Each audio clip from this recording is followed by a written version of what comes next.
Angel broking లో demat account open చేసి trade చేసి 10 షేర్లు బోనస్ గా పొందండి. జస్ట్ సైన్ అప్ అయితే చాలు. మీ ఫోన్ నంబర్ ఎంటర్ చేసి ఓటీపీ ఎంటర్ చేయండి. ఆ తర్వాత పాన్ కార్డ్, ఆధార్ కార్డ్, అలాగే బ్యాంక్ స్టేట్మెంట్ కూడా అప్లోడ్ చేయండి. ఆ తర్వాత ఓ సెల్ఫీ, ఓ ఈ-సైన్ చేస్తే చాలు.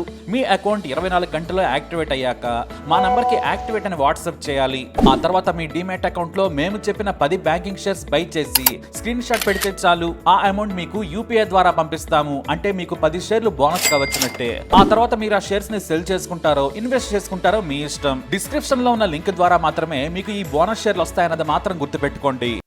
జమ్మూ కాశ్మీర్లోని పహల్గాం సమీపంలో జరిగిన ఉగ్రవాద దాడి భారత్ పాకిస్తాన్ సంబంధాలను మరింత దిగజార్చింది. ఈ దాడిలో 26 మంది పర్యాటకులు మరణించగా పాకిస్తాన్కు చెందిన లష్కరే తోయిబా అనుబంధ సంస్థ రెసిస్టెన్స్ ఫ్రంట్ బాధ్యత వహించింది. దీని పర్యవసానంగా భారత్ సింధు జల ఒప్పందాన్ని రద్దు చేసింది.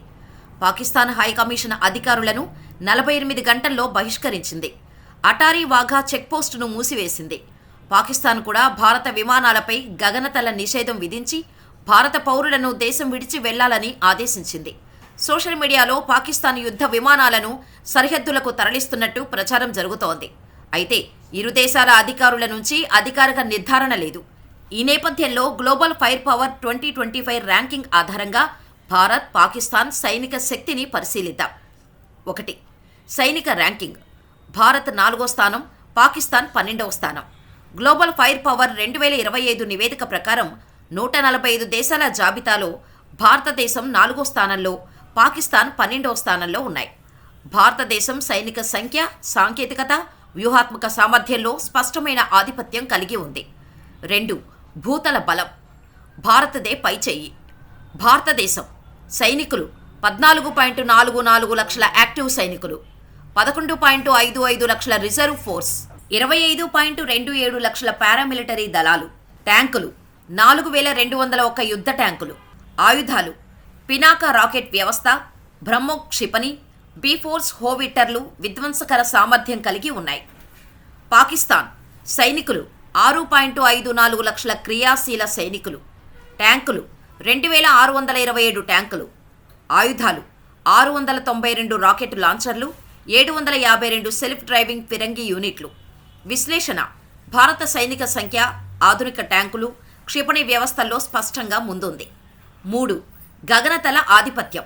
భారత వైమానిక దళం అజేయం. భారతదేశం విమానాలు 2229 విమానాలు, యుద్ధ విమానాలు రాఫెల్, సుకోయ్ యు-30 MKI, మిరాస్ 2000, MiG-29, క్షిపణులు బ్రహ్మోస్, అస్త్రా, రుద్రం, ఆకాశ్ వంటి అత్యాధునిక క్షిపణి వ్యవస్థలు. పాకిస్తాన్ విమానాలు 1399 విమానాలు. సామర్థ్యం, పోరాట సామర్థ్యం, సంఖ్యలో భారత్కు సాటిరాదు. విశ్లేషణ. భారత వైమానిక దళం సంఖ్య, సాంకేతికత, యుద్ధ సామర్థ్యంలో పాకిస్తాన్ను దాటిపోతోంది. 4. నీటిలో నాయకత్వం. భారత నౌకాదళం ఆధిపత్యం.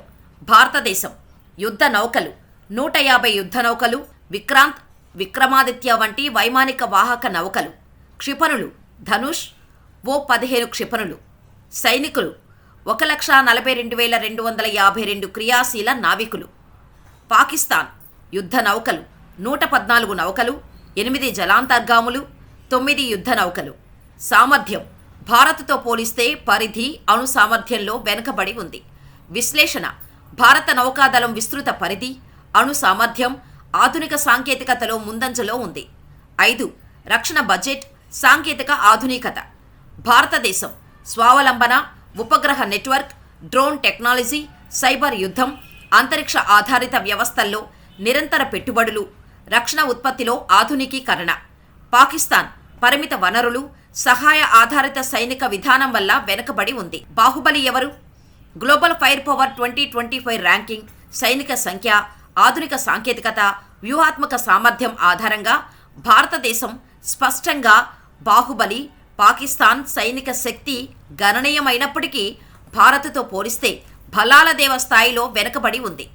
భారతదేశం భూమి, ఆకాశం, నీటిలో ఆధిపత్యం కలిగి ప్రపంచ సైనిక శక్తుల్లో అగ్రస్థానంలో నిలుస్తోంది. ఇక మరోపక్క భారత్, పాకిస్తాన్ మధ్య నెలకొన్న ద్వైపాక్షిక ఉద్రిక్తతల నేపథ్యంలో పాకిస్తాన్ తన గగనతలాన్ని భారత విమానాలకు మూసివేయటంతో భారత విమానయాన సంస్థలు కీలక నిర్ణయాలు తీసుకుంటున్నాయి.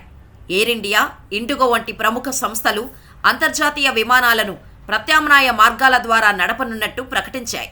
ఈ మార్పు ప్రయాణ సమయం, టికెట్టు ధరల పెరుగుదలకు దారితీస్తుందని విమానయాన వర్గాలు అంచనా వేస్తున్నాయి. ఈ నేపథ్యంలో భారత విమానయాన రంగంపై గగనతల మూసివేత ప్రభావాన్ని విశ్లేషిద్దాం. పాకిస్తాన్ గగనతల ఆంక్షలు కారణంగా ఎయిర్ ఇండియా తన అంతర్జాతీయ విమానాలను సుదూర ప్రత్యామ్నాయ మార్గాల ద్వారా నడపనున్నట్టు తెలిపింది.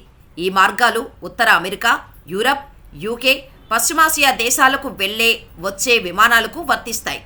పాకిస్తాన్ గగనతలం సాధారణంగా భారత్ నుంచి పశ్చిమ దేశాలకు వెళ్లే విమానాలకు సమీప మార్గం. ప్రత్యామ్నాయ మార్గాల వల్ల ప్రయాణ సమయం 1 నుంచి 2 గంటలు పెరగవచ్చు. ఎక్కువ ఇంధన వినియోగం, సుదీర్ఘ మార్గాల కారణంగా టికెట్టు ధరలు 10 నుంచి 20% పెరిగే అవకాశం ఉందని నిపుణులు అంచనా వేస్తున్నారు.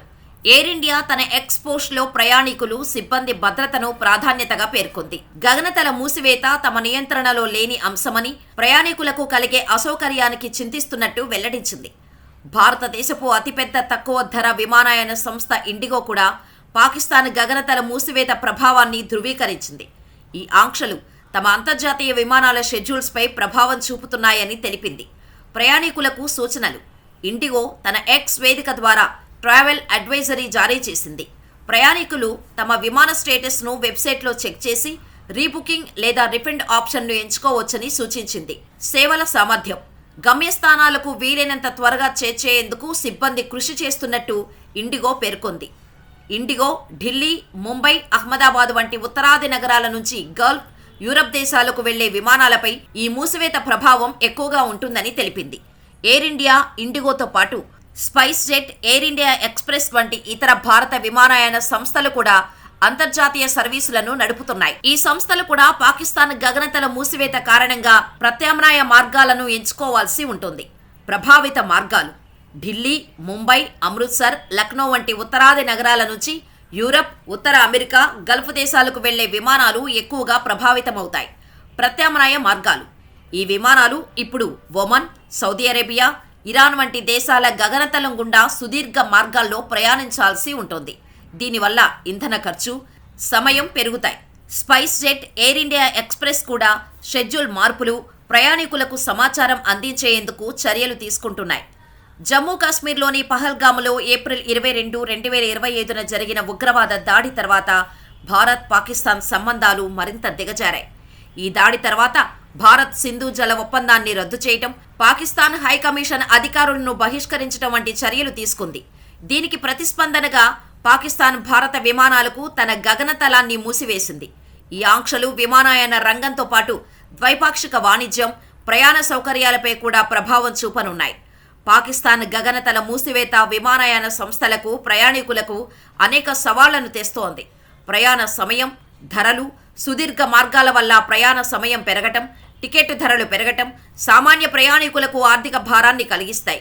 షెడ్యూల్ అస్తవ్యస్తం. విమాన షెడ్యూల్లో ఆలస్యం, రద్దులు ప్రయాణికుల ప్రణాళికలను ప్రభావితం చేస్తాయి. వ్యాపార ప్రయాణాలు. వ్యాపారవేత్తలు, విద్యార్థులు, ఎన్ఆర్ఐలు ఈ మార్పుల వల్ల అసౌకర్యాన్ని ఎదుర్కొంటారు. విమానయాన సంస్థలు ఈ సవాళ్లను అధిగమించేందుకు ఇంధన సామర్థ్యం, షెడ్యూల్ ఆప్టమైజేషన్ వంటి చర్యలపై దృష్టి సారిస్తున్నాయి.